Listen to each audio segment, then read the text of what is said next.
Shalom, jemaat yang dikasihi Tuhan, selamat memperingati Jumat Agung, selamat Paskah.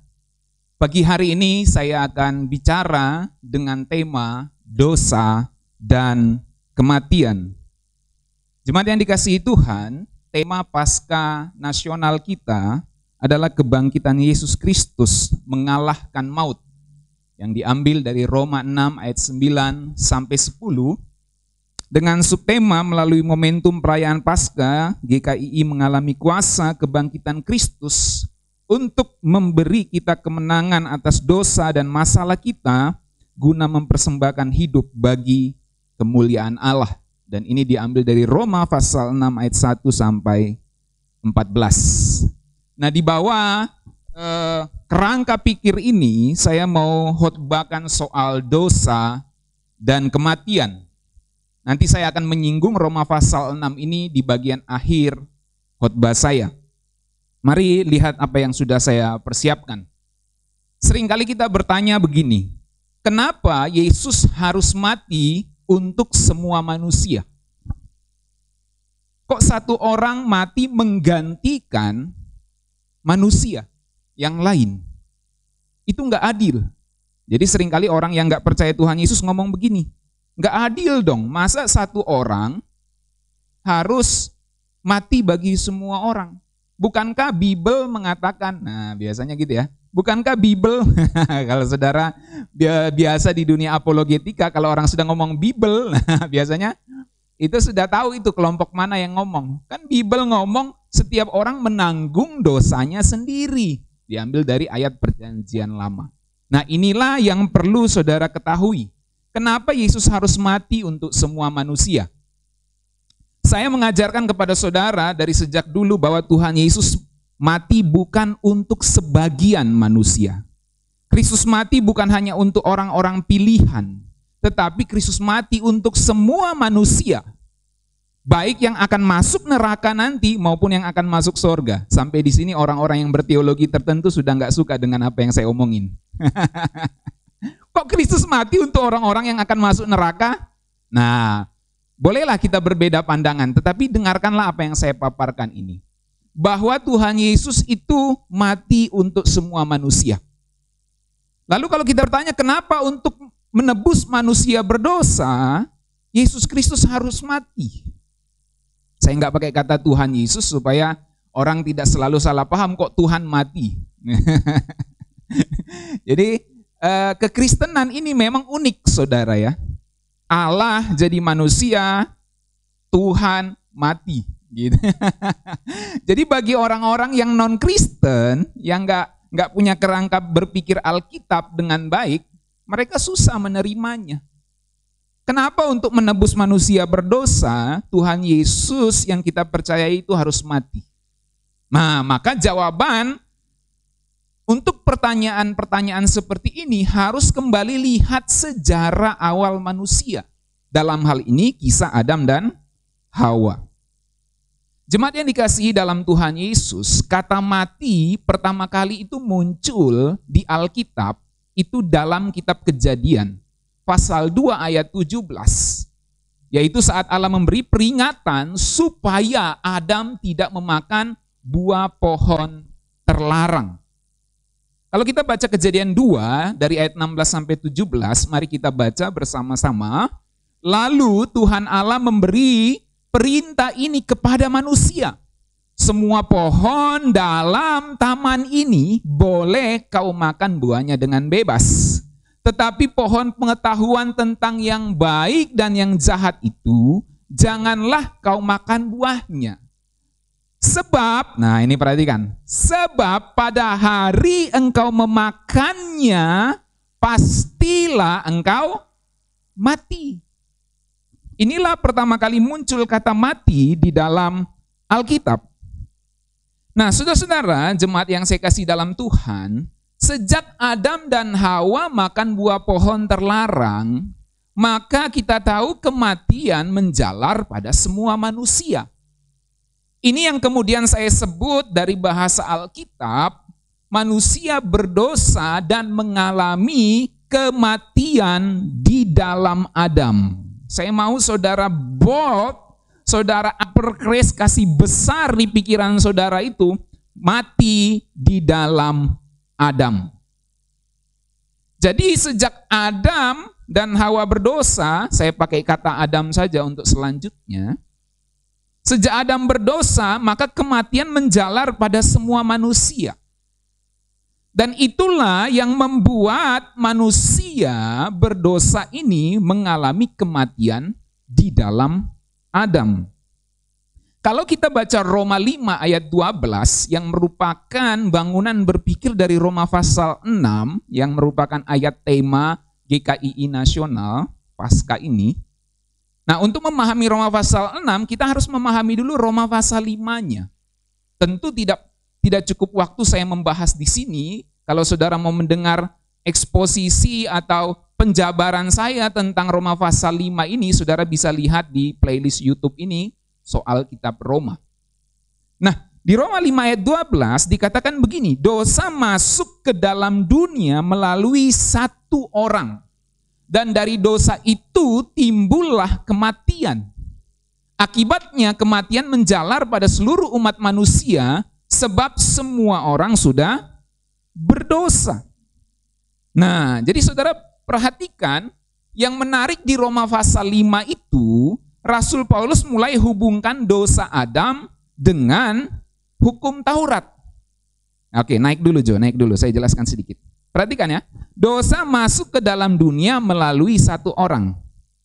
Dan dari dosa itu timbullah kematian. Akibatnya, ya, itu yang ketiga, kematian menjalar pada seluruh umat manusia. Ditambahkan lagi sebab semua orang sudah berdosa. Nah, coba saya coba urai ya. Perhatikan, dosa itu yang pertama, dosa masuk ke dalam dunia melalui satu orang. Siapa itu? Adam. Yang kedua, dan dari dosa itu timbullah kematian. Dari dosanya Adam timbul kematian, itu ide yang kedua. Ide yang ketiga, akibatnya kematian menjalar pada seluruh umat manusia. Jadi bukan cuma Adam yang mati, keturunannya pun mati. Nah, lalu yang keempat ada sebab semua orang sudah berdosa. Kenapa ada sebab semua orang sudah berdosa? Karena Rasul Paulus mau hubungkan dengan hukum Taurat.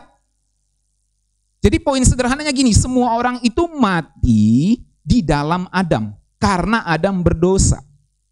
Kalau mau agak melebar sedikit dalam dunia teologi, karena Adam itu kepala perjanjian lama. Maka karena dia kepala perjanjian lama berdosa, semua orang mati di dalam dia. Oke. Lalu ada kalimat terakhir setelah koma itu, sebab semua orang sudah berdosa. Karena apa? Karena Rasul Paulus menghubungkan dengan hukum Taurat. Oke, coba di next Jo. Nah, jadi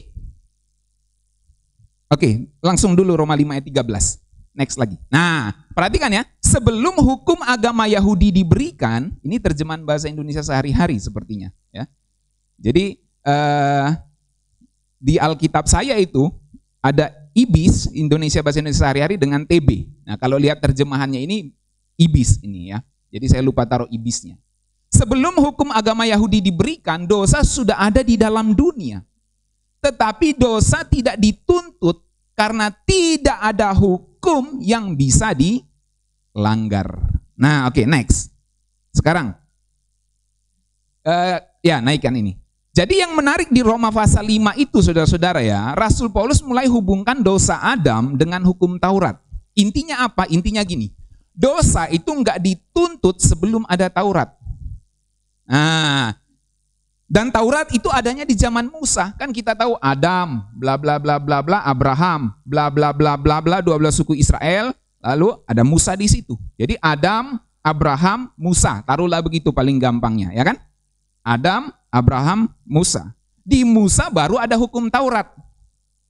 Nah, Alkitab bilang dosa itu enggak dituntut kalau enggak ada hukum Taurat. Betul? Ya kan Alkitab ngomong gitu. Dosa enggak dituntut kalau enggak ada hukum Taurat. Oh mana Pak? Coba kasih next lagi Jo, ayat 13 tadi. Nah, sebelum hukum agama Yahudi, hukum Taurat diberikan, dosa sudah ada dalam dunia, tapi dosa tidak dituntut. Nah pertanyaannya gini, kalau dosa enggak dituntut, kenapa dari Adam sampai Musa Padahal belum ada Taurat nih, Adam, Abraham, Musa, semua itu orang mati. Padahal kan dosa nggak dituntut, benar nggak? Masuk di akal saudara sampai sini yang saya sedang sajikan kepada saudara ini? Masuk ya? Jadi dari Adam sampai Musa belum ada Taurat. Tapi dosa sudah dituntut dalam pengertian ketika Adam berdosa semuanya mati. Padahal Alkitab bilang dosa tidak dituntut kalau belum ada hukum Taurat. Nah, apa yang dimaksud di sini kalau begitu? Oke, naikkan lagi Jo. Jadi dosa nggak dituntut sebelum ada Taurat di zaman Musa. Tapi faktanya dari zaman Adam sampai Musa, maksudnya di situ maut sudah menjalar pada manusia. Oke, next. Nah, inilah yang dikatakan di ayat 14. Tadi kan kita sudah baca ayat 12, ayat 13, ayat 14. Namun dari zaman Adam sampai pada zaman Musa, kematian menguasai seluruh umat manusia. Malah orang-orang yang tidak membuat pelanggaran dengan cara yang sama, perhatikan tuh.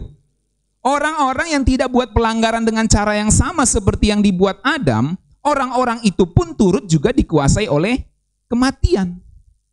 Nah, sederhananya gini, saya buat simple ya. Nah gini, yang dikasih perintah untuk tidak makan buah pohon terlarang itu siapa?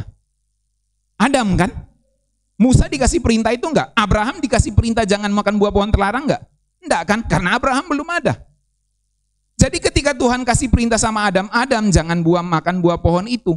Tentu sama Hawa, tapi saya kasih Adam aja di sini biar cepat. Jadi Adam jangan makan buah pohon terlarang itu. Kalau kamu makan kamu mati, benar enggak? Setelah itu Adam dan Hawa makan, lalu diusir dari Taman Eden. Sampai sekarang kita nggak tahu itu buah pohon pengetahuan yang baik dan jahat itu ada di mana. Nah, kalau dia fisik ya. Saya bicara kalau dia fisik. Jadi kemudian manusia diusir keluar dari Taman Eden. Maka Adam dan Hawa tidak lagi punya akses ke buah pohon pengetahuan yang baik dan yang jahat itu. Kalau kita artikan itu secara fisik. Kemudian mereka keluar dari Taman Eden, diusir dari Taman Eden. Lalu mereka beranak cucu di luar Taman Eden. Keturunan Adam dan Hawa tidak pernah memakan buah pohon pengetahuan yang baik dan yang jahat. Jadi mereka seharusnya tidak mati. Kalau mau ikut literal, kalau kita mau tafsirkan secara salah perkataan Tuhan, jangan makan buah pohon itu, kalau kamu makan kamu mati. Loh, anaknya Adam, Set, Kain, Habel, semuanya itu kan tidak makan buah itu. Tapi kok mati? Kenapa mati? Padahal perintah itu bukan kepada mereka. Nah ini yang saya sebut, Adam itu kepala perjanjian. Nah tapi belum sampai situ, nggak usah kita bahas soal itu ya. Jadi karena Adam berdosa, semua orang berdosa di dalam Adam. Makanya Alkitab ngomong gitu, dari zaman Adam sampai zaman Musa, kematian menguasai seluruh umat manusia. Malah orang-orang tidak membuat pelanggaran dengan cara yang sama seperti yang dibuat oleh Adam. Orang-orang itu pun turut juga dikuasai oleh kematian. Kok bisa? Kalau saya misalnya hidup di zaman Adam atau Abraham saat itu, kenapa saya mati Yahweh? Tuhan, kenapa saya mati? Saya kan gak makan buah pohon terlarang. Yang makan itu saya punya nenek, saya punya opa. Si Adam itu yang makan, saya gak makan, kok saya mati? Saya bisa protes dong sama Yahweh, sama Tuhan. Saudara bisa paham yang saya maksudkan ini? Mereka gak makan buah itu, kenapa mereka harus mati? Itu yang saya sebut mati di dalam Adam. Mati dan berdosa di dalam Adam. Nah ini dasar doktrin yang sangat penting untuk saudara pahami. Lalu dilanjutkan, Adam adalah gambaran daripada Dia yang akan datang kemudian, yaitu Kristus. Nah jadi next slide yo. Kenapa orang dari zaman Adam sampai Musa mati, padahal mereka nggak buat dosa yang sama dengan Adam, yaitu makan buah pohon terlarang? Nah itulah yang saya sebut tadi, karena memang manusia terhitung berdosa dan mengalami kematian di dalam Adam. Jadi sederhananya gini, pada awalnya manusia mati, bukan karena dosanya sendiri, tapi karena terhitung berdosa di dalam Adam. Itu sebabnya Kristus yang datang kemudian, yaitu Adam kedua, harus mati. supaya manusia bisa terlepas dari status terhitung berdosa di dalam Adam. Oke. Mulai dapat ya benang merahnya. Naikkan lagi Jo, naikkan lagi. Lihat ya, ayat 14 tuh. Nah, perhatikan ya. Dari zaman Adam nih, Adam, sampai zaman Musa, kematian menguasai umat manusia. Padahal orang-orang itu tidak buat pelanggaran dengan cara yang sama dibuat oleh Adam. Oke, mereka jahat, tapi pelanggarannya bukan makan buah pohon terlarang loh. Sementara perintah Allah, kalau kamu makan buah pohon terlarang, kamu mati. Nah, orang-orang lain yang jahat, misalnya taruhlah yang buat Menara Babel itu siapa? Oke, saya lupa namanya. Yang pimpin buat Menara Babel tuh. Nimrod. Nimrod ya kalau nggak salah ya. Oke, kalau salah maaf, lupa ya. Kadang-kadang lupa ini kita. Oke, jadi dia buat jahat misalnya. Orang-orang perjanjian lama yang jahat, tapi mereka nggak makan buah pohon terlarang loh. Seperti yang diperintahkan Tuhan kepada Adam. Makanya Alkitab ngomong gitu, Rasul Paulus ngomong, orang-orang tidak buat pelanggaran dengan cara yang sama seperti yang dibuat oleh Adam. Tapi orang-orang itu dikuasai oleh kematian. Nah, lalu dijelaskan, Adam adalah gambaran daripada dia yang akan datang kemudian. Kenapa Rasul Paulus kasih masuk Adam adalah gambaran daripada dia yang akan datang kemudian? Karena mau dikasih tahu begini, sederhananya. Karena mau dikasih tahu gini, dulu kalian semua mati di dalam Adam ya. Sekarang nanti ada Adam kedua, Adam terakhir, dan nanti semua manusia yang sudah mati dan berdosa di dalam Adam akan dibangkitkan di dalam Kristus. That's why, itu sebabnya saya mengajarkan kepada saudara berkali-kali bahwa Kristus mati untuk semua manusia. Kalau dia mati untuk orang-orang pilihan saja, dia tidak lebih besar pengorbanan daripada dosa Adam. Makanya Roma 5 ayat 15 dan selanjutnya itu dikatakan jauh lebih besar apa yang dilakukan Kristus daripada pelanggaran Adam. Karena apa? Karena Kristus bukan hanya membangkitkan semua orang yang mati di dalam Adam, tapi memberikan keselamatan kepada mereka. Nanti yang dibangkitkan itu enggak semua otomatis selamat loh. Enggak semua otomatis masuk surga loh. Tapi kebangkitan mereka bisa terjadi karena Kristus sudah menebus mereka. Membeli mereka, maka mereka akan dihakimi menurut perbuatannya. Nah, itu shortcut sudah. Tapi mari saya jelaskan lagi detail-detailnya. Oke, next. Nah, sederhananya tadi Jo. Ya ini. Jadi sederhananya pada awalnya ya, next Jo. Ya, manusia itu mati bukan karena dosanya sendiri, tapi karena terhitung berdosa di dalam Adam. Oke, Set dan lain-lain, atau Kain, anak-anak Adam yang lain itu ada yang buat jahat. Oke. Tapi mereka mati bukan karena kejahatan mereka. Set, anak Tuhan, anak Allah disebut baik ya. Tapi pasti berdosa juga. Nah, orang-orang jahat di zaman Musa sampai Adam, saya mau kasih tahu, mati bukan karena dosa mereka. Mereka mati karena terhitung berdosa di dalam Adam. Dan semua manusia mati karena terhitung berdosa di dalam Adam. Makanya penebusan Kristus membangkitkan mereka semua. Dan kemudian penebusan Kristus itu menghakimi mereka semua. Nah, itu bangunan berpikir yang penting dalam teologi keselamatan yang saya ajarkan kepada saudara. Jadi itu sebabnya Kristus yang akan datang tadi, yaitu Adam kedua, harus mati supaya manusia bisa terlepas dari status terhitung berdosa di dalam Adam. Nah, next. Itulah yang menjadi dasar pemahaman kita orang Kristen, saudara. Bahwa kita ini manusia nggak bisa dibenarkan dengan perbuatan baik kita. Nggak ada manusia yang bisa melakukan hukum Taurat secara sempurna. Sekali lagi ya, tadi Rasul Paulus bicara tentang Adam berbuat dosa. Lalu dihubungkan dengan hukum Taurat. Maksudnya apa? Maksudnya gini, dari Adam sampai Musa belum ada Taurat, tapi semua manusia sudah mati. Padahal kan dosa belum diperhitungkan tuh. Tapi kenapa mereka sudah mati? Karena mereka berdosanya terhitungnya di dalam Adam. Lalu ketika ada hukum Taurat, dosa mulai diperhitungkan.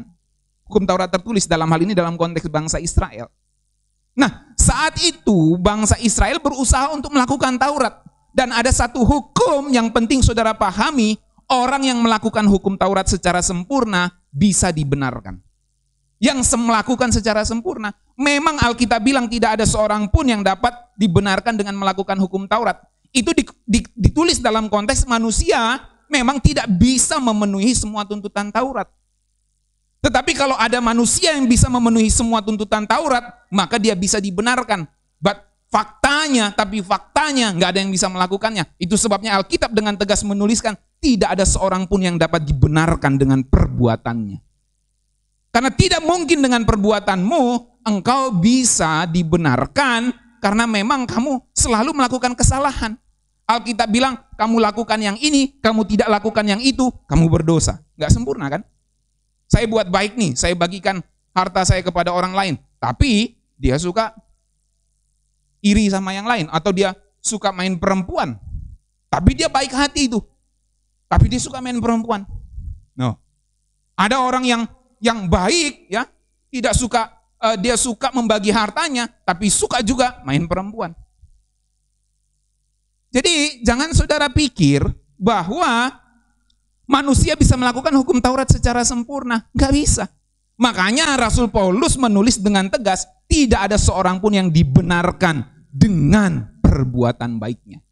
Makanya kekristenan punya dasar pemahaman tidak seorang pun dapat dibenarkan, tidak seorang pun dapat diselamatkan dengan perbuatannya. Karena memang manusia sudah berdosa di dalam Adam itu. Nah, itu maksudnya. Jadi walaupun manusia berbuat baik atau melakukan Taurat, itu enggak sempurna. Makanya tetap terhitung berdosa di dalam Adam. Kecuali dia bisa melakukan Taurat secara sempurna. Tapi faktanya enggak ada. Enggak bisa melakukan Taurat secara sempurna. Makanya saudara jangan heran kalau saudara baca dalam kitab Roma, orang yang melakukan hukum Taurat lah yang akan dibenarkan. Tapi ada juga tidak seorang pun manusia dapat dibenarkan dengan melakukan hukum Taurat. Saudara nggak usah bingung. Karena memang kalau orang bisa melakukan Taurat secara sempurna, dia dibenarkan. Kalau misalnya belum ada pengorbanan Kristus nih, ada orang dari perjanjian lama sampai sebelum Kristus datang itu bisa melakukan Taurat secara sempurna, dia dibenarkan. Tapi faktanya nggak ada yang seperti itu. Makanya Abraham dibenarkan bukan oleh perbuatannya, tapi oleh iman yang ditunjukkan dengan perbuatannya tentunya. Jadi seperti itu saudara, mesti dipahami dengan benar. Nah, itu sebabnya harus ada seorang yang bisa melepaskan manusia dari status berdosa di dalam Adam itu. Orang itulah sang Adam kedua atau Adam terakhir, yaitu Yesus Kristus. Oke, naik Jo yang ayat 14 tadi. Nah, ini yang saya maksud tadi. Makanya kalau saudara baca Alkitab tuh, kalau saudara nggak punya pengertian ini, saudara akan bingung. Nah, lihat ya, idenya yang pertama, Roma 5 ayat 14, saya coba urai ini ya.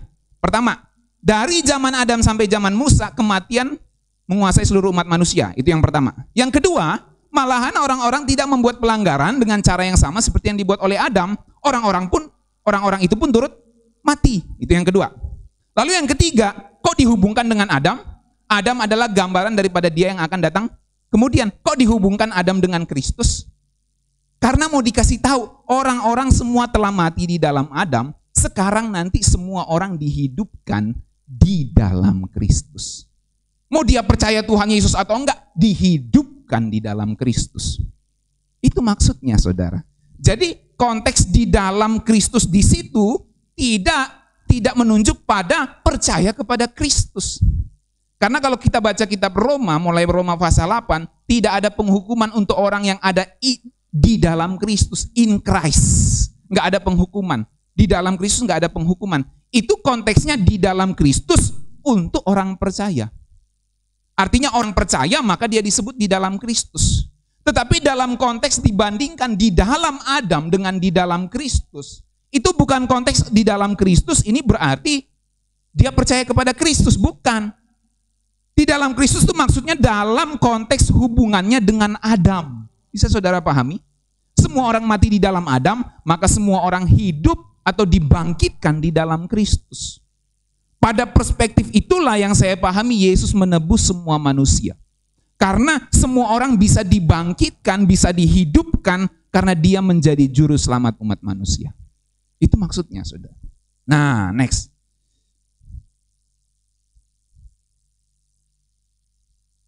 Itu sebabnya, oke, sudah itu tadi.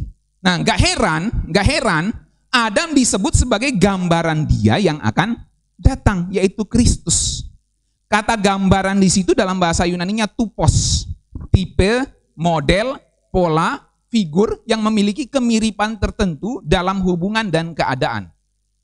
Nah, nggak heran apa yang dilakukan oleh Adam dan akibatnya dapat diselesaikan oleh Kristus. Karena apa? Karena Adam itu adalah tupos, model dari Kristus nanti.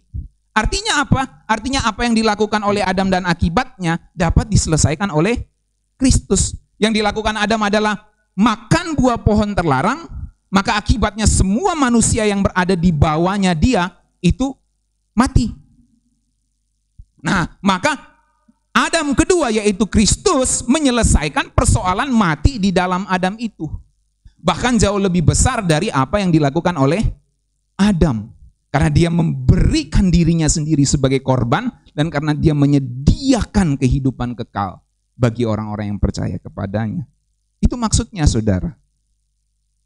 Jadi dengan memahami ini kita mengerti kenapa Tuhan Yesus harus mati. Karena memang konsekuensi atau akibat pelanggaran Adam adalah mati.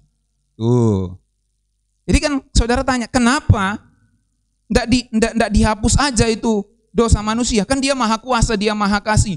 Kenapa enggak dari surga? Hai manusia, aku hapus semua dosamu. Aku ampuni semua dosamu. Aku Allah yang maha kuasa. Enggak gitu, saudara ya. Allah itu enggak begitu. Dia Allah yang punya tatanan. Dia Allah yang tertib. Dia mengatakan waktu menciptakan Adam dan memberi perintah kepada Adam, dia mengatakan jangan makan buah pohon terlarang itu. Kalau kamu makan, kamu mati. Nah, ketika Adam memakannya dan dia mengalami kematian, demikianlah semua orang yang ada di bawah Adam itu mati. Lalu Adam kedua datang, Kristus datang. Dia harus mati. Kenapa dia harus mati? Karena memang konsekuensi atau akibat pelanggaran Adam adalah mati. Dan misi dari Adam kedua ini adalah menanggung semua akibat, semua konsekuensi dari pelanggaran Adam yang adalah mati itu. Nah, saudara sampai sini bisa paham? Saya ulang ya. Adam makan buah pohon terlarang harus mati. Jadi kenapa Yesus harus mati? Kenapa enggak Tuhan ampuni saja semuanya? Karena Allah itu punya tatanan, dia tertib. Jadi kalau dia bilang aku nanti mau tanggung dosa manusia, maka dia harus datang menjadi manusia dan mati. Jadi jawaban dari kenapa Yesus harus mati, karena memang konsekuensi atau akibat pelanggaran Adam adalah mati. Jadi dia harus mati.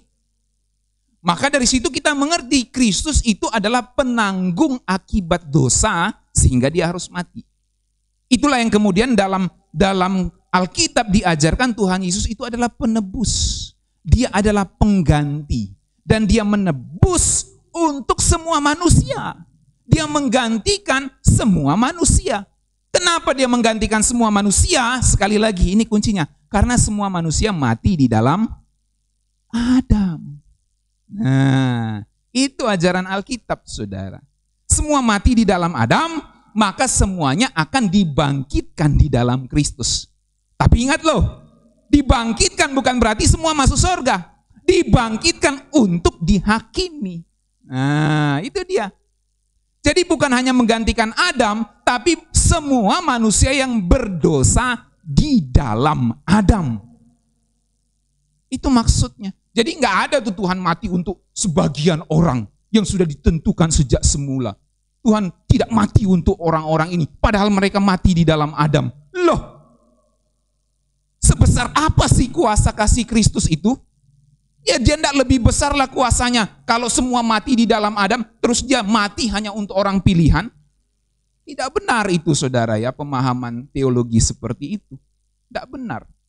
Kristus mati untuk semua orang dalam kerangka berpikir bahwa semua orang mati di dalam Adam, maka dia mati untuk semua orang, dan dengan kematiannya semua dan kebangkitannya tentu semua orang bisa dihidupkan, dibangkitkan di dalam dia. Sehingga semua orang akan dihakimi oleh dia yang telah menebusnya. Menebus mereka maksudnya. Nah, dari situ saudara bisa ngerti sekarang keadilan dan kasih Allah dengan benar. Nah, nggak heran semua manusia yang mati di dalam Adam akan dibangkitkan di dalam Kristus. Jadi saudara mesti bedakan ya, saya sedang bicara ini untuk konteks semua umat manusia, bukan untuk berkat untuk orang percaya, bukan. Saya tidak sedang bicara berkat khusus orang percaya, bukan. Saya sedang jelaskan apa yang Yesus lakukan untuk semua manusia secara umum. Untuk orang percaya kepadanya pasti ada sebuah berkat tersendiri. In Christ, di dalam Kristus tidak ada penghukuman, tidak ada penghakiman. Itu maksudnya saudara. Ada janji berkat kehidupan di langit baru, bumi baru. Itu untuk orang-orang in Christ. Tapi saya sedang tidak bicara orang-orang in Christ di dalam Kristus. Saya sedang bicara apa yang Yesus lakukan untuk semua manusia dalam konteks bahwa dia melakukan atau dia menyelesaikan apa yang sudah dibuat oleh Adam sehingga orang-orang mati di dalam Adam. Jadi nggak heran semua manusia yang mati di dalam Adam akan dibangkitkan di dalam Kristus. Nah, coba kita baca 1 Korintus 15. Banyak orang tidak paham ini dengan benar. Karena melihat kata persekutuan langsung mengatakan, oh persekutuan dengan Kristus berarti orang yang percaya kepada Kristus. Belum tentu, dan tidak seperti itu maknanya. Kalau saudara baca 1 Korintus 15 ayat 21, sebab sama seperti maut datang karena satu orang manusia. Demikian juga kebangkitan orang mati datang karena satu orang manusia. Nah dari situ aja sebenarnya kita sudah ngerti, Kristus sudah menebus semua manusia. Benar nggak? Ya kan? Kalau Kristus mati untuk sebagian manusia, ayat itu salah. Bisa paham? Sebab sama seperti maut datang karena satu orang manusia, demikian kebangkitan orang mati, dalam arti orang percaya, kebangkitannya orang percaya, datang karena satu orang manusia. Jadi, Kristus maut datang karena satu orang manusia kepada semua manusia. Lalu kebangkitan orang mati, ya, lalu ditafsirkan orang percaya, ya, datang karena satu orang manusia, Yesus Kristus. Seperti itu? Enggak. Atau demikian juga kebangkitan orang-orang pilihan yang ditentukan sejak semula. Saya gemes nih jelasinnya. Karena orang tuh kok nggak mau ngerti gitu ya. Kok bisanya dia pahami Kristus tuh mati untuk sebagian manusia? Salah itu. Nggak benar. Kristus tuh mati untuk semua manusia. Gemes saya jelasinnya. Jadi ayat itu jelas sekali. Sebab sama seperti maut datang karena satu orang manusia. Demikian juga kebangkitan orang pilihan datang karena satu orang manusia. Kalau teologimu teologi seperti itu ya kamu menyalahi Alkitab. Alkitab jelas bilang sama seperti maut datang karena satu orang manusia, demikian juga kebangkitan orang mati. Siapa itu? Semua manusia yang mati nanti. Datang karena satu orang manusia, baik dia berdosa atau tidak berdosa, bangkit karena Kristus. Itu loh maksudnya. Itu yang saya pahami, Kristus itu menebus semua manusia. Nah, lalu ayat 22, karena sama seperti semua orang mati dalam persekutuan dengan Adam. Itu yang saya sebut tadi, mati di dalam Adam. Demikian pula semua orang akan dihidupkan kembali dalam persekutuan dengan Kristus. Nah, karena ada dihidupkan kembali dalam persekutuan dengan Kristus, lalu orang selalu berpikir, oh berarti untuk orang percaya. Gitu. Maka saudara perlu mengerti konteksnya itu jelas sekali. Bahwa orang mati di dalam Adam, maka orang dihidupkan di dalam Kristus. Semua orang itu dibangkitkan, dihidupkan di dalam Kristus, dan kemudian akan dihakimi menurut perbuatannya masing-masing. Jadi semua dibangkitkan untuk dihakimi menurut perbuatannya masing-masing. Pada titik inilah kita mengerti bahwa kematian dan kebangkitan Kristus itu melegalkan penghakiman semua manusia menurut perbuatannya masing-masing. Nah, kalau saudara mengerti ini dengan baik, orang mati di dalam Adam, orang dibangkitkan di dalam Kristus, lalu kemudian orang-orang akan dihakimi menurut perbuatannya masing-masing. Karena status berdosa dalam Adam diselesaikan Tuhan Yesus, sekarang dosanya sendiri-sendiri akan dihakimi menurut Taurat yang tertulis di nurani mereka. Nah, baru saudara ngerti, benar keselamatan bukan karena perbuatan baik. Dalam arti semua mati di dalam Adam. Kalau nggak ada Kristus yang datang, orang nggak bisa dibangkitkan di dalam Kristus. Tapi dengan kebangkitan Kristus, maka semua orang bisa dibangkitkan untuk dihakimi menurut perbuatannya. Jadi saudara nggak usah bingung kalau baca Alkitab, keselamatan bukan karena perbuatan baik di Efesus. Tapi di kitab Wahyu dan di banyak kitab yang lain dituliskan setiap orang dihakimi menurut perbuatannya. Saudara nggak usah heran. Karena memang mati di dalam Adam itu yang diselesaikan oleh Kristus.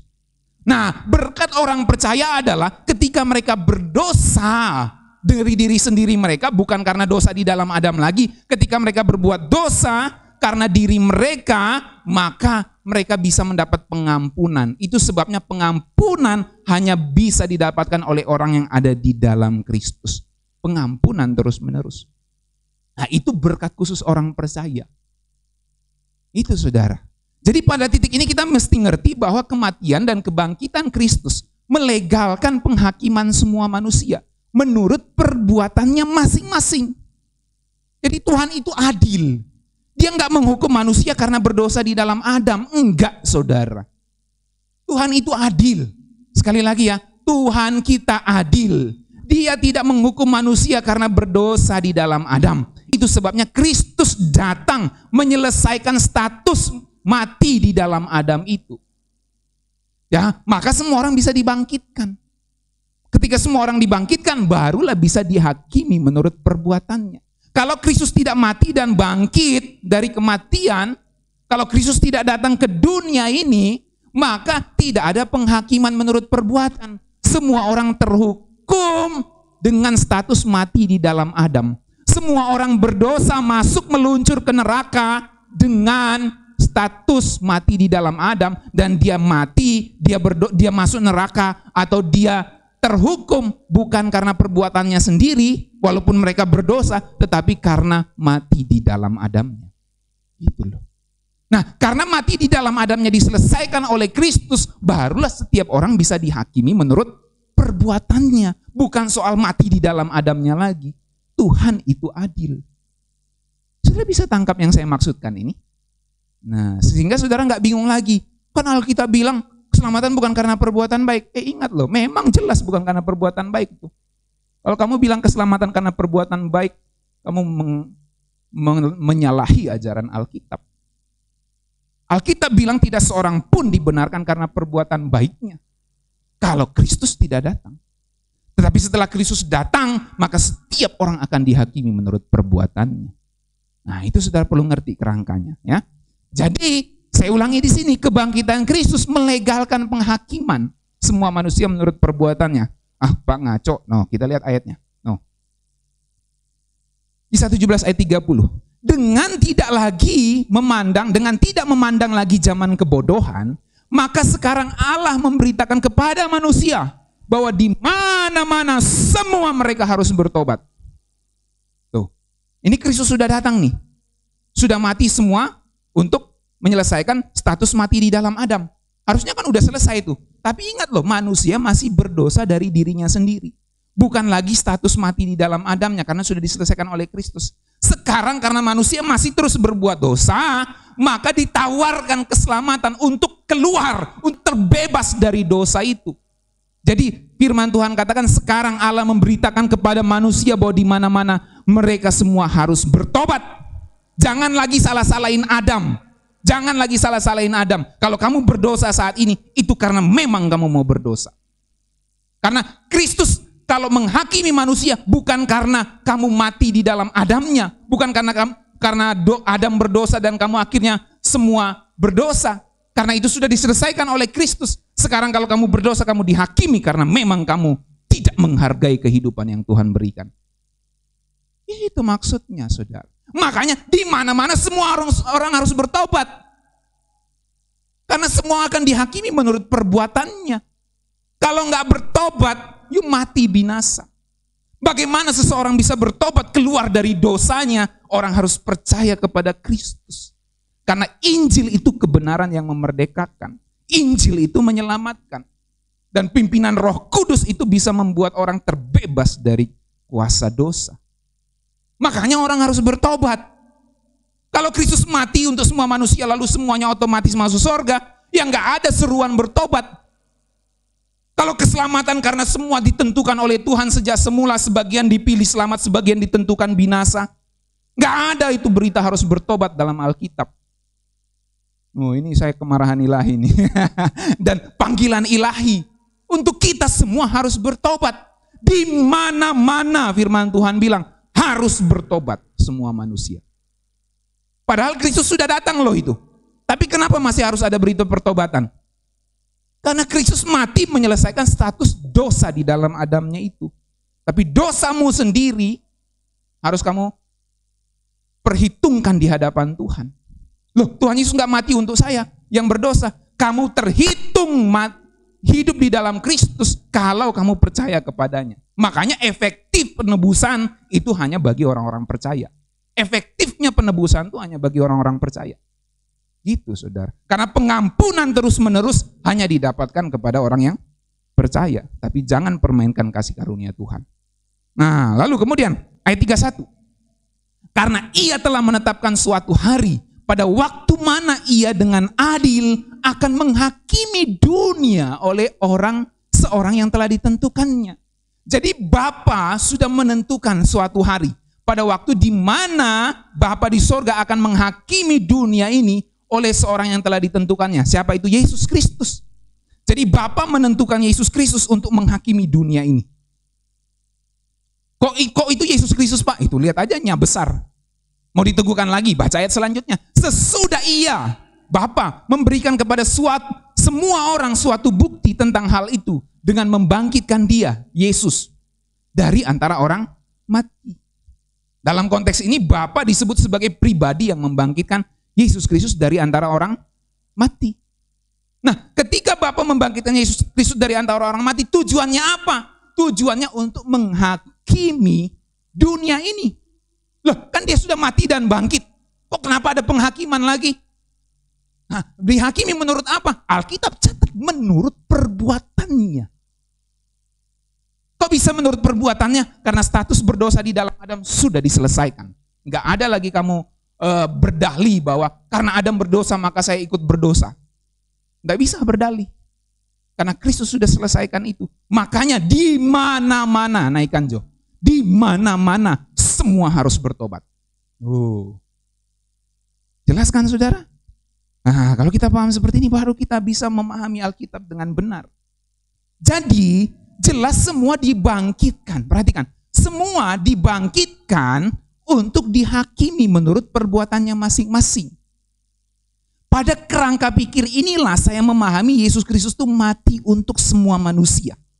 Kalau dia mati untuk sebagian manusia saja, yang enggak orang-orang yang tidak yang ditentukan untuk binasa, yang dia tidak mati bagi mereka, itu tidak mungkin dibangkitkan. Apa dasar hukumnya mereka bisa dibangkitkan pada akhir zaman? Kalau Kristus tidak mati untuk mereka, enggak ada dasar hukumnya. Katanya sarjana hukum, katanya ahli hukum yang buat teologi itu. Saya nggak usah sebut nama teolognya. Katanya ahli hukum. Tapi bagaimana bisa kebangkitan orang mati itu bisa ada dasar hukumnya kalau tidak ada yang mati untuk mereka. Mereka mati karena berdosa di dalam Adam. Mereka mati karena terhitung berdosa di dalam Adam. Lalu Kristus datang tidak menebus mereka, hanya menebus orang-orang pilihan. Saya mau tanya, apa dasar kebangkitan mereka yang akan binasa di akhir zaman? Gak ada dasarnya. Tapi karena Kristus mati untuk mereka, maka ada dasar untuk kebangkitan mereka. Itu maksudnya Yesus menebus semua manusia. Dalam kerangka itu, saudara ya. Nah, maka yang gak lolos nanti dalam penghakiman menurut perbuatan masuk kematian kedua. Alkitab jelas ngomong gitu. Coba kita baca Yohanes 5 ayat 28. Janganlah kamu heran akan hal itu, sebab saatnya akan tiba bahwa semua orang yang ada di dalam kuburan akan mendengar suaranya. Dan mereka yang telah berbuat baik akan keluar dan bangkit untuk hidup yang kekal. Tetapi mereka yang telah berbuat jahat akan bangkit untuk dihukum. Kok bisa disebutkan yang berbuat baik? Gak usah ngeles, oh itu perbuatan baik iman. Gak usah ngeles. Alkitab ngomong dan itu perkataan Tuhan Yesus sendiri. Mereka yang berbuat baik akan keluar dan bangkit untuk hidup yang kekal. Tetapi mereka yang telah berbuat jahat akan bangkit untuk dihukum. Kenapa bisa begitu? Karena Tuhan itu adil. Loh, kan mereka sudah berdosa di dalam Adam, sudah diselesaikan oleh Kristus yang adalah gambaran dari Adam itu adalah gambaran dari Kristus itu di Roma 5 tadi. Maka apa yang telah dilakukan oleh Adam, pelanggaran, kesalahan, akibat yang telah dilakukan oleh Adam dapat diselesaikan oleh Adam kedua, yaitu Kristus. Gak heran nanti semua orang bukan dihakimi. Kamu sudah berdosa di dalam Adam ya, saya hakimi, masuk neraka. Gak ada kayak gitu. Tapi yang akan ada adalah perbuatanmu seperti ini, enyahlah engkau, pergi. Perbuatanmu seperti ini, hai hambaku yang baik dan setia, masuklah dalam kebahagiaan Tuhan. Perbuatan yang dilihat, saudara. Nah, itu maksudnya di sini. Mereka yang telah berbuat baik akan keluar dan bangkit untuk hidup yang kekal. Tapi mereka yang telah berbuat jahat akan bangkit untuk dihukum. Kalau saudara masih ngotot Tuhan Yesus mati hanya untuk sebagian manusia, saya mau tanya, apa dasar kebangkitan orang-orang jahat itu? Oh, mereka bangkit karena memang udah ditentukan begitu. Ya, apa dasar menentukannya? Menentukannya dasarnya tadi di Kisah Rasul. Sesudah ia membangkitkan Kristus dari antara orang mati. Dan Korintus tadi mengatakan sama seperti semua orang mati di dalam Adam, demikian semua orang akan dibangkitkan di dalam Kristus. Jelas. Gitu. Nah, kalau kita baca lagi dalam Daniel pasal 12. Dan banyak dari antara orang-orang yang telah tidur dalam debu tanah akan bangun. Sebagian untuk mendapat hidup yang kekal, sebagian untuk mengalami kehinaan dan kengerian yang kekal. Saya mau tanya, apa kengerian, apa dasarnya mereka mendapat kengerian kekal? Apa dasarnya mereka mendapat hidup kekal untuk orang-orang secara umum? Ya, dihakimi menurut perbuatannya. Lalu ayat 3, itu untuk orang percaya khusus. Dan orang-orang bijaksana akan bercahaya seperti cahaya cakrawala. Dan yang telah menuntun banyak orang kepada kebenaran seperti bintang-bintang tetap untuk selama-lamanya. Ini yang saya sebut tadi berkat untuk orang-orang yang ada di dalam Kristus. Karena mereka akan bercahaya dalam kerajaan Bapa mereka. Kalau ikuti perkataan Tuhan Yesus dalam perumpamaan lalang di antara gandum. Di penjelasannya, Matius 13 itu. Jadi satu kali nanti malaikat akan mengumpulkan semua orang yang berbuat jahat dari dalam kerajaan anak. Dan mereka akan dicampakkan ke dalam dapur api. Lalu orang-orang benar akan bercahaya dalam kerajaan Bapa mereka. Nah, itu sama idenya sejajar dengan Daniel 12 ayat 3. Orang-orang bijaksana akan bercahaya seperti cahaya cakrawala. Dan yang telah menuntun banyak orang kepada kebenaran seperti bintang-bintang tetap untuk selama-lamanya. Itu berkat orang percaya khusus. Tapi untuk orang-orang yang lain yang gak pernah dengar Injil, otomatis binasa? Tidak, dihakimi menurut perbuatannya. Nah, kalau begitu nanti ada orang-orang yang tidak pernah dengar Injil bisa masuk dunia yang akan datang, langit baru, bumi baru. Ada. Loh, kok bisa begitu? Mereka gak percaya Tuhan Yesus. Bagaimana mau percaya kalau mereka tidak pernah dengar Injilnya? Nah, makanya waktu saya ujian pendeta itu ditanya, nasib orang-orang jahat pasti masuk neraka. Dan nasib orang yang tidak pernah dengar Injil dihakimi menurut perbuatannya. Nah, makanya dalam kitab Roma ada yang disebut makhluk, Roma pasal 8, ada yang disebut makhluk yang dimerdekakan dari kemuliaan, yang masuk dalam kemerdekaan kemuliaan anak-anak Allah. Ada anak-anak Allah, yaitu orang percaya, ada makhluk-makhluk yang masuk dalam kemerdekaan kemuliaan anak Allah. Siapakah itu? Orang-orang yang lolos penghakiman menurut perbuatan. Ada yang terjemahkan makhluk itu semesta ini, sehingga nanti berhubungan itu menjadi dasar langit baru bumi baru, ya bumi ini yang dipulihkan. Nah, saya kan beberapa minggu lalu tuh ngomong langit baru bumi baru tuh. Jadi ada orang yang percaya langit baru bumi baru itu di bumi ini nanti. Salah satu dasarnya adalah Roma 8 itu. Ada makhluk yang masuk dalam kemerdekaan kemuliaan anak-anak Allah. Artinya bumi ini dipulihkan karena bumi atau ciptaan, creator, itu diterjemahkan sebagai makhluk itu. Menurut saya tidak. Karena Rasul Paulus sedang membandingkan anak Allah, orang yang dipimpin roh konteksnya, dengan orang-orang yang tidak percaya Kristus. Makhluk-makhluk yang dimerdekakan. Ktisis. Dan makhluk itu juga, kata ktisis itu juga yang digunakan di kitab Markus dalam versi Amanat Agungnya ketika Tuhan Yesus mengatakan, pergilah beritakanlah Injil kepada segala makhluk. Kepada makhluk-makhluk. Artinya orang-orang yang belum mendengar Injil itu disebut makhluk-makhluk. Orang-orang yang belum pernah mendengar kabar keselamatan di dalam Kristus itu disebut makhluk-makhluk. Lu mau bantah, Tuhan Yesus yang ngomong loh, mereka itu makhluk. Orang-orang yang belum pernah dengar Injil disebut makhluk. Beritakanlah Injil kepada segala makhluk. Apakah dalam perjalanannya Petrus berkhotbah kepada pohon? Apakah dalam perjalanannya Petrus berkhotbah kepada anjing, kepada babi, kepada binatang-binatang yang lain? Sorry pakai nama-nama binatang itu. Kepada ayam, kepada domba. Apakah Rasul Paulus beritakan Injil kepada binatang? Kepada pohon-pohonan, kepada batu, kepada awan, kepada langit, kepada sungai. Karena mereka semua makhluk yang akan masuk dalam langit baru, bumi baru yang dipulihkan. Tidak. Makhluk di situ menunjuk pada orang-orang yang belum pernah dengar Injil. Itu sebabnya kalau saudara pahami bangunan Rasul Paulus berpikir dalam kitab Roma, di Roma pasal 2 Rasul Paulus sudah bicara penghakiman menurut Taurat yang tertulis di hati nurani masing-masing. Baru di pasal 5, di pasal 1 sampai 5 selanjutnya itu Rasul Paulus bicara soal pembenaran. Di pasal 6 Rasul Paulus bicara pengudusan, dan di pasal 8 dia bicara hidup dipimpin Roh Kudus. Disitulah baru dia katakan ada anak-anak Allah yang dipimpin Roh Kudus, dan ada makhluk-makhluk nanti yang dimerdekakan masuk dalam kemuliaan anak-anak Allah. Nah, itu yang saya pahami sebagai orang-orang yang lolos dihakimi menurut perbuatan. Karena mereka telah berdosa di dalam Adam, berdosa di dalam Adamnya diselesaikan. Karena perbuatan mereka baik walau belum pernah dengar Injil, dihakimi menurut perbuatan, menurut pandangan Tuhan, mereka bisa diperkenankan masuk dunia akan datang, jadi masyarakat-masyarakat kerajaan sorga. Dan kita orang percaya jadi anak-anak Allah, jadi anak-anak Allah, jadi anak-anak Bapa di sorga yang memerintah bersama Kristus selama-lamanya. Jadi Tuhan itu adil, saudara. Tuhan kita adil. Jadi berbahagianya kita mendengar kebenaran ini. Dan kita bersyukur bahwa kita percaya kepada Kristus karena kita mendapat berkat yang luar biasa ini.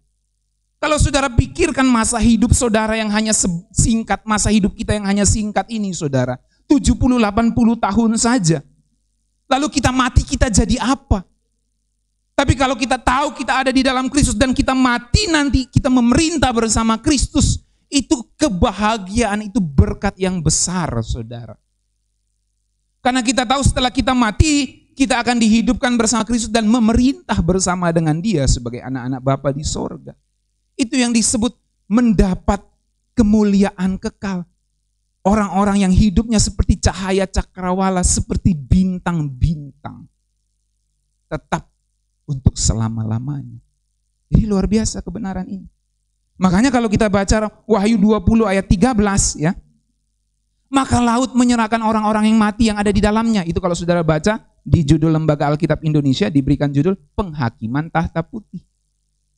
Maka laut menyerahkan orang-orang yang mati yang ada di dalamnya. Dan maut dan kerajaan maut menyerahkan orang-orang mati yang ada di dalamnya. Dan mereka dihakimi masing-masing menurut perbuatannya. Perbuatannya, saudara. Ada yang mengatakan, oh, nah itu hanya untuk perbuatannya dan pasti dihukum mati. Belum tentu. Kalau pasti dihukum mati nggak perlu ada gitu. Masing-masing dihakimi menurut perbuatannya. Ada penghakiman berarti ada kemungkinan peluang untuk lolos. Kalau dia berbuat baik, ya pasti bisa lolos.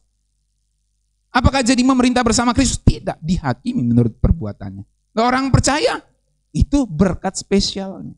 Ada jaminan keselamatan untuk orang percaya. Makanya percayalah kepada Kristus. Lalu ayat 4, Wahyu 20 ayat 14. Lalu maut dan kerajaan maut dilemparkan ke dalam lautan api. Itulah kematian kedua, lautan api.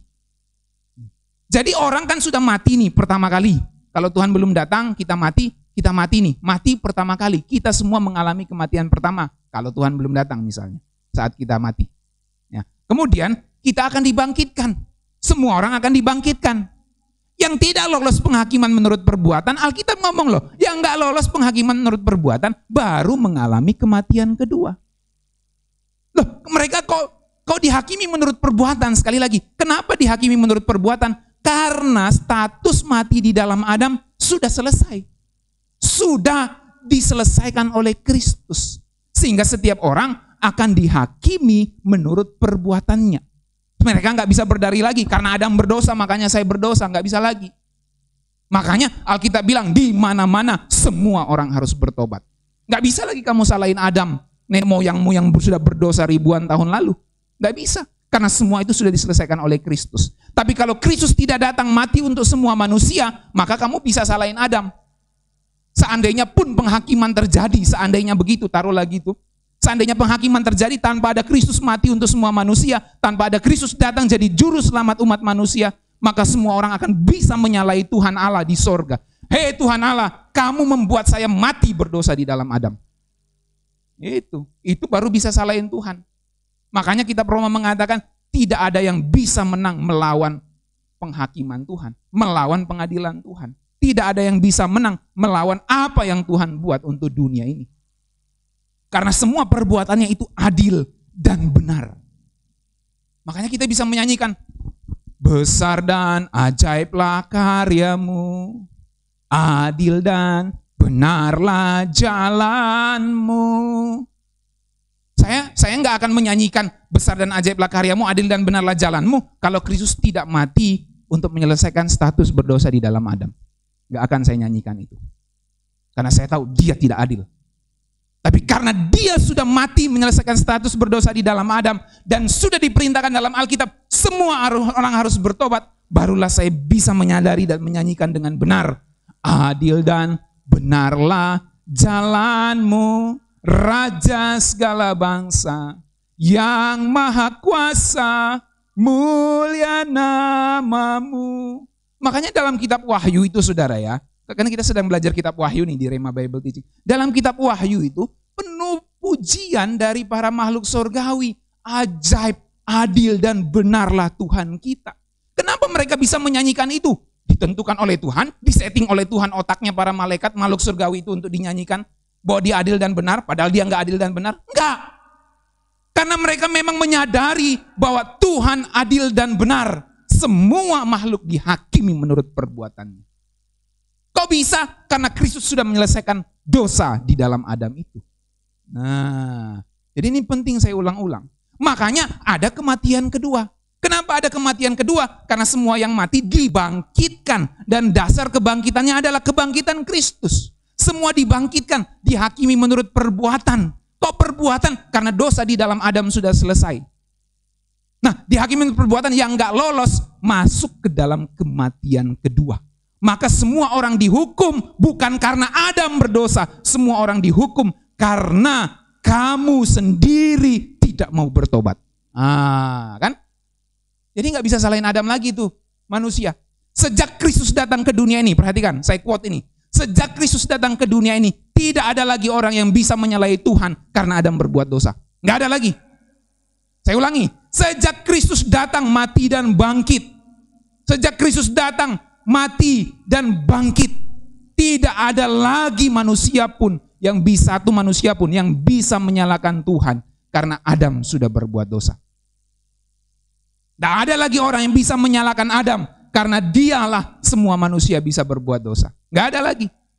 Makanya di mana-mana semua orang harus bertobat. Loh, kalau mati belum pernah dengar Injil, dihakimi menurut perbuatan. Itulah yang Kristus lakukan. Dan itu semua adil. Saya nggak bisa nyanyikan ya saudara. Ini saya nggak tahu saudara. Kalau saya nggak bisa nyanyikan besarlah dan ajaiblah karyamu, adil dan benarlah jalanmu. Sementara teologi saya memahami Tuhan tentukan sebagian orang selamat, Tuhan tentukan sebagian orang binasa tanpa melihat perbuatannya. Karena memang Tuhan tentukan dia binasa. Gak bisa saya menyanyikan adil dan benarlah jalanmu itu. Gak ada seperti itu keadilan Tuhan, saudara ya. Kenapa Tuhan Yesus mati di atas kayu salib? Supaya kasih dan keadilannya bertemu. Artinya apa? Artinya keadilannya tidak mungkin bertentangan dengan kasihnya. Lalu kenapa engkau mengajarkan kedaulatan Tuhan itu mengalahkan keadilan dan kasihnya? Tidak mungkin. Kedaulatan Tuhan pasti sejajar, pasti beriringan dengan kedaulatan dan kasihnya. Kalau kamu percaya Kristus mati untuk sebagian manusia, dan yang lain tidak ditebus, apa maksudnya kamu mengajarkan kasih dan keadilan bertemu di salib? Tidak ada yang seperti itu, saudara. Makanya Alkitab ngomong, setiap orang yang tidak ditemukan namanya tertulis dalam kitab kehidupan, ia dilemparkan ke dalam lautan api itu. Dan semua orang yang tidak tertulis dalam kitab kehidupan itu, kalau saudara pelajari apa yang saya terangkan, itu mereka Tidak ditemukan namanya karena memang namanya telah dihapus dalam kitab kehidupan. Dan ini sudah bicara soal predestinasi dalam kemahatauan Allah. Bukan dalam predestinasi dalam arti sudah ditentukan selamat, sudah ditentukan binasa. Enggak begitu, saudara. Karena perhatikan ini, respon manusia sangat menentukan nasib kekalnya. Oh, berarti keselamatan karena perbuatan baik, anugerah plus perbuatan baik. Diam, tutup mulutmu. Sebab engkau menyangkali firman Tuhan. Firman Tuhan katakan manusia diselamatkan karena anugerah. Tapi pertanyaannya, anugerah yang bagaimana? Anugerah yang diresponi. Makanya lagi saudara mesti mengerti bahwa keselamatan bukan hanya soal masuk surga, tapi dikembalikan kepada rancangan semula. Kenapa? Karena Adam itu segambar dengan Allah. Gambarnya rusak, manusia lamanya muncul. Maka ketika kita di dalam Kristus, manusia baru harus dihidupi. Nah, itu pemulihan gambar Allah. Saya sudah khotbahkan beberapa minggu yang lalu. Nanti saudara dengar lagi. Ya. Oke. Wahyu 2 ayat 11. Nih, perhatikan lagi nih. Siapa bertelinga, hendaklah ia mendengarkan apa yang dikatakan Roh kepada jemaat-jemaat. Tuh, perhatikan. Punya telinga enggak? Hendaklah kamu dengarkan apa yang dikatakan Roh kepada jemaat-jemaat. Barang siapa menang, tuh menang toh, ia tidak akan menderita apa-apa oleh kematian kedua. Kenapa menang? Karena ada respon terhadap anugerah Allah. Barang siapa menang, ia tidak menderita apa-apa oleh kematian kedua. Wahyu 20 ayat 6, berbahagialah dan kuduslah ia yang mendapat bagian dalam kebangkitan pertama itu. Kematian yang kedua tidak lagi berkuasa atas mereka. Wahyu 22 ayat 12, sesungguhnya aku datang segera dan aku membawa upahku untuk membalaskan kepada setiap orang menurut perbuatannya. Tuh. Jadi Kristus datang sebagai Raja segala raja untuk menghakimi. Dan dia akan membalaskan setiap orang itu menurut perbuatannya. Sekali lagi ya, saya terangkan. Kenapa bisa menurut perbuatannya? Karena status mati di dalam Adam sudah diselesaikan di dalam Kristus. Nah, itu dia saudara. Nanti saudara dengar lagi untuk mengerti. Nanti saudara dengar lagi yang Roma 5 ayat 12, 13, 14 yang saya terangkan tadi. Jadi dari zaman Adam sampai zaman Musa, ya, semua orang telah mati. Padahal hukum Taurat belum ada.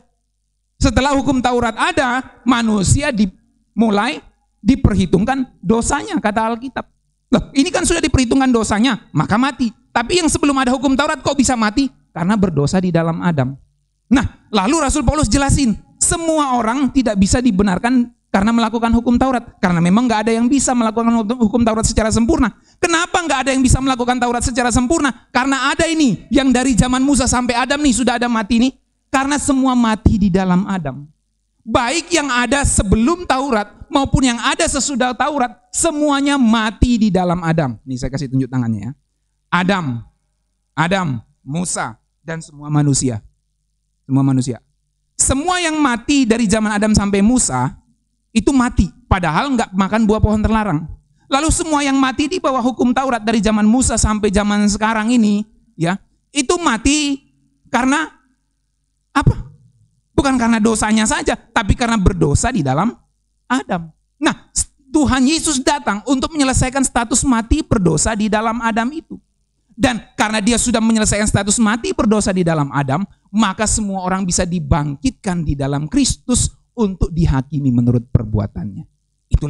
Itulah yang Tuhan Yesus katakan di sini. Aku datang segera untuk membawa upahku dan membalaskan setiap orang menurut perbuatannya.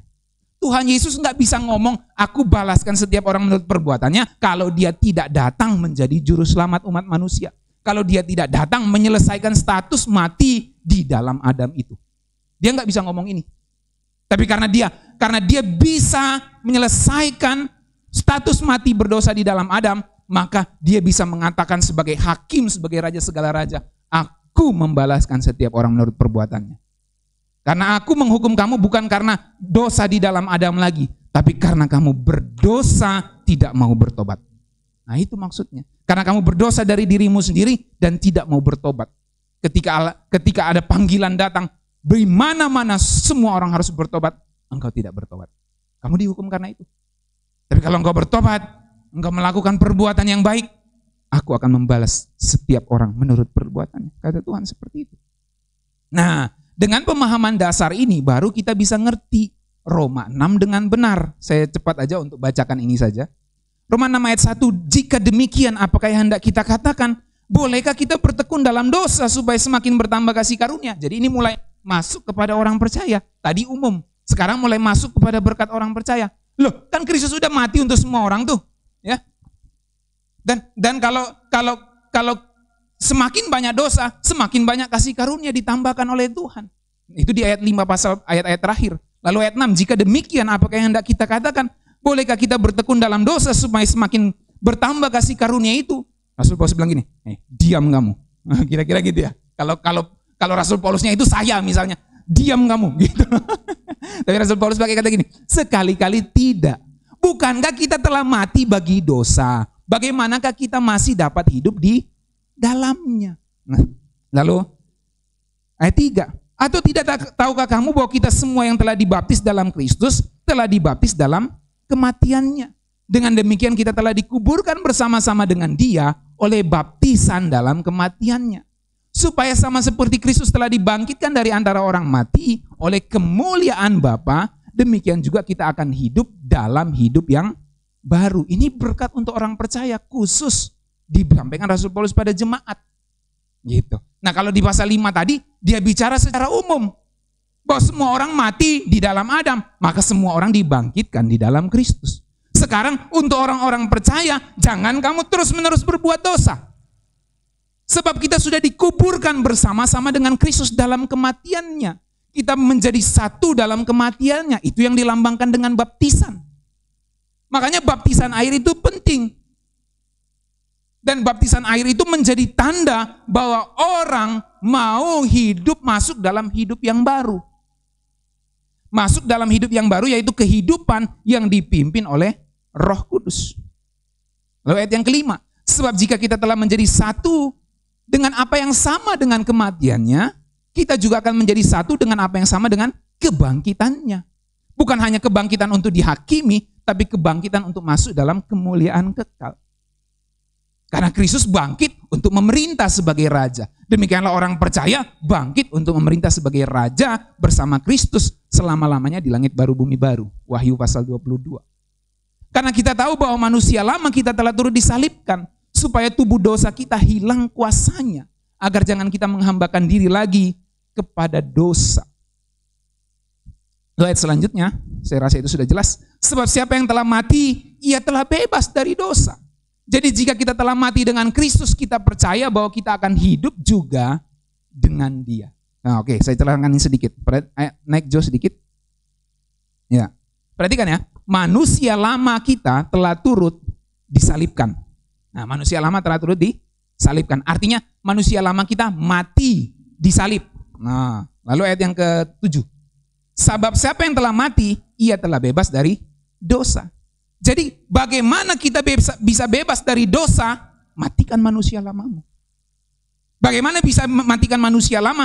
Datang pada anugerahnya. Itu yang saya maksud. Diresponi itu anugerahnya. Datang pada anugerahnya. Sebab hanya anugerahnya di kayu saliblah yang bisa membuat kamu bersekutu dalam kematiannya. Sehingga manusia lamamu bisa dipakukan di atas kayu salib. Bisa ngerti saudara? Nah, ngerti kan? Jadi bagaimana caranya mematikan dosa? Bagaimana caranya bebas dari dosa? Matikan manusia lamamu. Bagaimana caranya matikan manusia lama? Naikkan ayatnya. Bagaimana caranya matikan manusia lama? Datang pada anugerah Tuhan Yesus yang sudah mati untuk di atas kayu salib.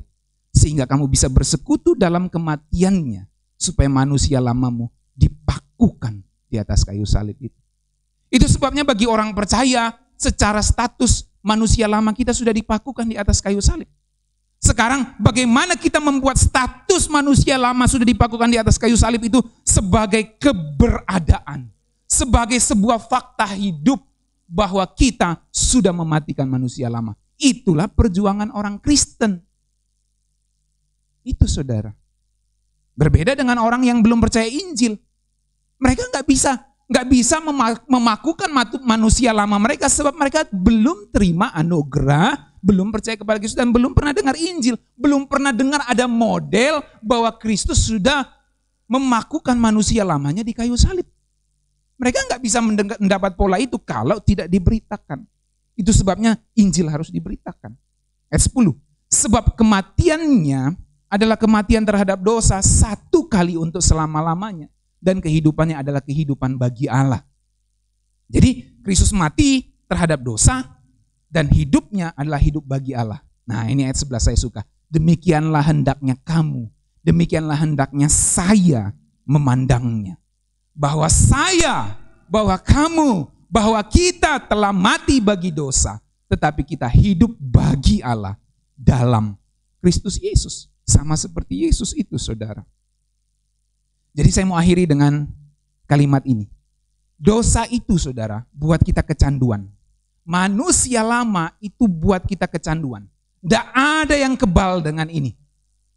Saya sudah mendengar ada orang-orang yang melayani, ada orang-orang yang memberitakan firman Tuhan, bahkan sambil melayani berbuat dosa.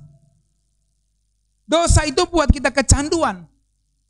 Tidak usah hakimi siapapun, kita semua masih bisa jatuh dalam dosa. Dan saya mau kasih tahu, dosa itu buat kita kecanduan. Susah lepasnya, nagih terus. Daging kita ini saudara nagih terus. Kalau kita biasakan marah, kemarahan itu nagih terus. Kalau kita biasakan pikiran kotor itu nagih terus. Kalau kita biasakan nonton film porno itu nagih terus. Kalau kita biasa serakah, keserakahan itu nagih terus. Kalau kita biasa sombong, kesombongan itu nagih terus. Itu kecanduan. Saya nggak tenang kalau saya nggak sombong. Itu ketagihan, itu kecanduan. Saya nggak tenang kalau nggak nonton film porno. Saya nggak tenang kalau nggak pikiran kotor. Itu kecanduan. Saya nggak tenang kalau nggak marah. Itu kecanduan. Dosa itu buat kecanduan. Tentu ada marah yang bagus ya. Ada marah yang positif. Tapi ini tentu marah yang negatif. Dosa itu buat kecanduan. Dan saya mau kasih tahu susah lepasnya. Tapi ada kabar baiknya saudara. Bahwa dosa itu dapat dilepaskan oleh kuasa darah Kristus. Amin. Yang telah mati. Yang tubuhnya telah dipakukan di atas kayu salib. Dan darahnya telah tercurah. Dan dengan itu dia memakukan manusia lama kita. Dengan itu dia memakukan semua kebiasaan buruk kita di atas kayu salib. Secara status kita sudah manusia baru di dalam Tuhan. Pertanyaannya adalah maukah kita menjalani kehidupan yang baru di dalam Kristus itu secara konsisten. Saya tahu kita semua terus menjalaninya. Tantangannya bagi kita orang yang percaya adalah bagaimana kita terus konsisten di dalamnya. Dan saya mau akhiri dengan ini. Ibrani 3 ayat 12 dan selanjutnya. Itu jugalah sebabnya Yesus telah menderita di luar pintu gerbang untuk menguduskan umatnya dengan darahnya sendiri. Karena itu marilah kita pergi kepadanya di luar perkemahan dan menanggung kehinaannya. Sebab di sini kita tidak mempunyai tempat tinggal yang tetap, kita mencari kota yang akan datang. Saudara perlu mengerti bahwa Tuhan Yesus itu mati, disalibkan di luar kota Yerusalem pada zaman itu. Kalau zaman sekarang sudah di dalam tembok Yerusalem. Ya. Kalau di zaman dulu, di zaman Tuhan Yesus, kota Yerusalem itu enggak sebesar sekarang. Ya. Jadi salib itu, Bukit Golgota itu di luar tembok Yerusalem. Nah ternyata kematian Kristus di atas Golgota yang ada di luar kota Yerusalem, di luar tembok Yerusalem itu punya makna. Kitab Ibrani memberikan makna ini. Kalau kita baca dalam terjemahan firman Allah yang hidup dikatakan gini, itulah sebabnya Yesus menderita dan mati di luar kota, di mana darahnya menghapuskan dosa kita. Karena itu marilah kita keluar dari kota menuju kepadanya. Artinya keluar dari keduniaan dan rela dihinakan. Jadi kalau Kristus itu mati di luar kota Yerusalem, Yerusalem di sini digambarkan sebagai keduniaan, di mana tempat Yesus mulai disiksa, dieksekusi dan lain-lain sampai akhirnya dibawa ke luar kota. Jadi marilah kita keluar dari kota menuju kepadanya, kepada Tuhan Yesus yang tersalib di luar sana, untuk menderita bersama dengan Dia di sana dan menanggung kehinaannya. Artinya kita mati bersama dengan Kristus, mati terhadap dosa. Lalu ayat 14, sebab dunia ini, nah dihubungkan kan? Sebab dunia ini bukanlah tempat tinggal kita. Dengan penuh pengharapan kita menantikan tempat tinggal kita yang kekal di sorga. Jadi sama seperti Kristus keluar dari kota Yerusalem dan disalibkan di sana, demikianlah kita harus keluar dari Yerusalem dunia ini, masuk ke tempat di mana Kristus ada di sana, menyelamatkan kita. Sebab dunia ini bukanlah tempat tinggal kita, dengan penuh pengharapan kita menantikan tempat tinggal kita yang kekal di sorga. Jadi saudara-saudara, iman Kristen itu selalu menantikan tempat tinggal yang baru di luar bumi ini, di sorga. Makanya saya terangkan langit baru, bumi baru itu bukan di bumi ini, nanti di luar sana, entah di mana. Dengan pertolongan Yesus kita terus-menerus akan mempersembahkan korban puji-pujian. Nah, jadi hanya anugerah Tuhanlah yang membuat mampu kita mematikan manusia lama.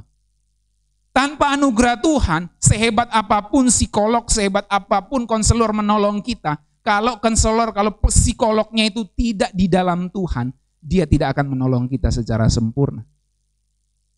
Jadi hanya oleh anugerah Tuhanlah kita bisa tertolong untuk meninggalkan manusia lama itu. Makanya dikatakan dengan pertolongan Yesus, kita terus-menerus akan mempersembahkan korban puji-pujian kepada Allah dengan jalan menyampaikan kemuliaan namanya kepada orang lain. Ini slide terakhir benar-benar. Perhatikan quote ini saudara. Salah satu faktor yang kuat melepaskan kita dari kecanduan dosa adalah kesadaran bahwa dunia ini bukan rumah kita. Sama seperti Kristus mati keluar dari Yerusalem. Dan dengan itu kita dimampukan untuk memakukan mati manusia lama kita di sana. Jadi salah satu faktor yang kuat melepaskan kita dari kecanduan dosa adalah kesadaran bahwa dunia ini bukan rumah kita. Dan kita rindu pada Yerusalem baru yang Tuhan sediakan. Makanya saudara, kalau orang-orang sudah terkapar sakit ya, nyanyiannya itu gini. Oh Yerusalem, kota mulia, hatiku rindu ke sana. Karena apa? Waktu orang sudah sakit, habislah kuasa untuk berbuat dosa. Jadi salah satu faktor yang bisa melepaskan kita dari kecanduan dosa adalah kesadaran menerima anugerah Tuhan bahwa dunia ini bukan rumah kita dan kita rindu pada Yerusalem baru yang Tuhan sediakan. So pertanyaan akhir saya, apakah kita merindukan Yerusalem baru? Apakah kita merindukan rumah sejati kita di kekekalan sorga sana? Kiranya firman Tuhan ini memberkati kita sekalian dan mengingatkan kita kembali pada pengorbanan Kristus yang sangat besar untuk kita semua. Kita akan masuk dalam perjamuan kudus, sebelumnya saya pimpin dalam doa.